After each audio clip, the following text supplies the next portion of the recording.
Eu sou o repetente em Hogwarts, Ademir Luiz, e tenho uma pergunta para você. Você acha que um grande diretor, um diretor realmente competente, ou até mesmo genial, brilhante, ele consegue salvar um roteiro ruim, um roteiro medíocre que seja? Eu diria que o filme Doutor Estranho no Multiverso da Loucura mostra até onde se pode chegar. E eu acho que é possível ajudar. Agora, salvar de tudo, não tem como. Não se faz milagre. Nesse caso aqui, não se faz magia. Porque Doutor Estranho no Multiverso da Loucura foi dirigido pelo lendário Sam Raimi, que dirigiu, claro, né, e os filmes do Homem-Aranha, a trilogia original, e também, né, coisas como Evil Dead, né, assim, mostrando toda a sua originalidade.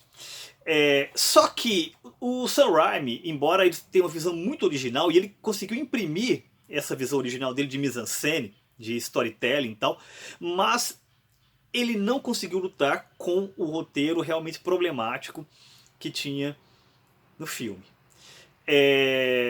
Para começar, eu tenho um problema com magia, sobretudo no cinema. Em algumas outras mídias ela funciona, nos quadrinhos, por exemplo, né, dá para funcionar melhor, tal. Mas o que eu quero dizer para vocês entenderem? Por exemplo, pensa no Capitão América.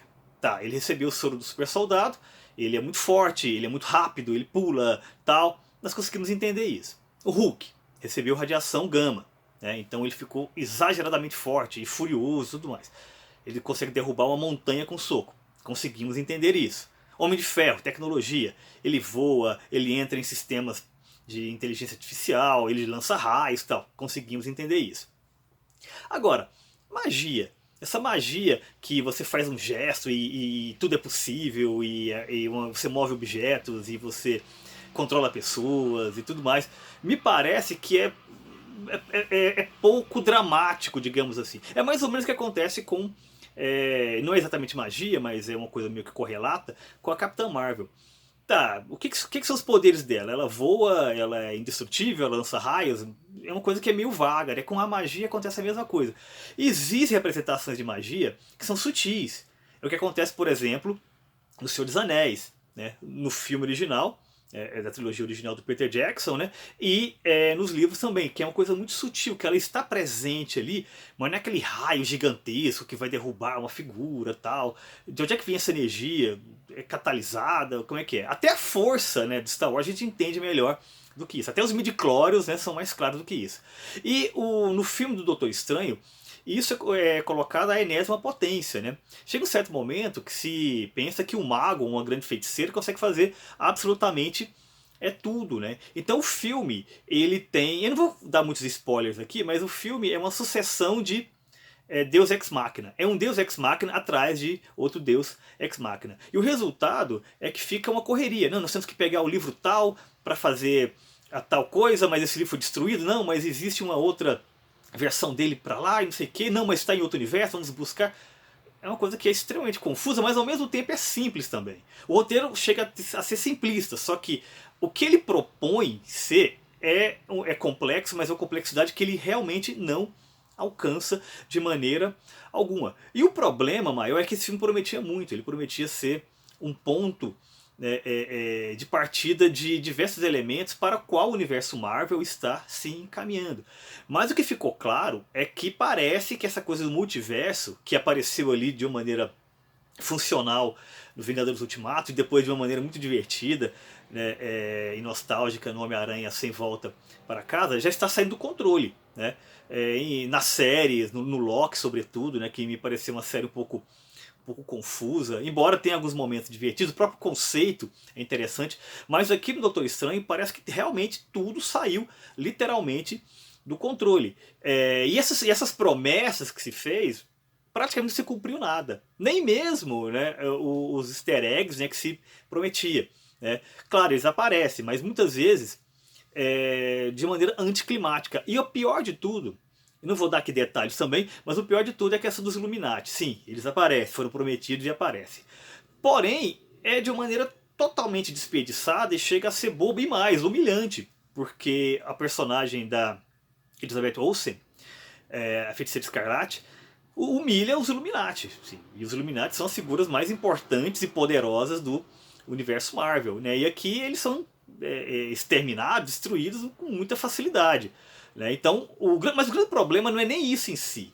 O grande problema é que você queimou um conceito que poderia ser apresentado aqui de uma maneira mais coesa, mais interessante, mais inteligente e depois aproveitada mais adiante. É claro, né, tem as participações especiais e tudo mais, que pode até gerar uma certa surpresa, não aquela surpresa que vimos no filme do Homem-Aranha, mas estão lá. Então, mas também de uma maneira um pouco meia boca. Então, na minha opinião, o que aconteceu é que queimaram conceitos. Vocês repararam que eu falei pouco aqui do dono da festa, né? Do nosso amigo Doutor Estranho. Por quê? Porque ele acabou sendo obscurecido em seu próprio filme por dois personagens. Um é o ponto fraco do filme e o outro é o ponto forte do filme. O ponto fraco é o personagem da América Chaves, né? Que é um personagem dos quadrinhos, tem uma certa relação ali, não direta, né, com o Capitão América, mas é uma coisa meio derivativa ali.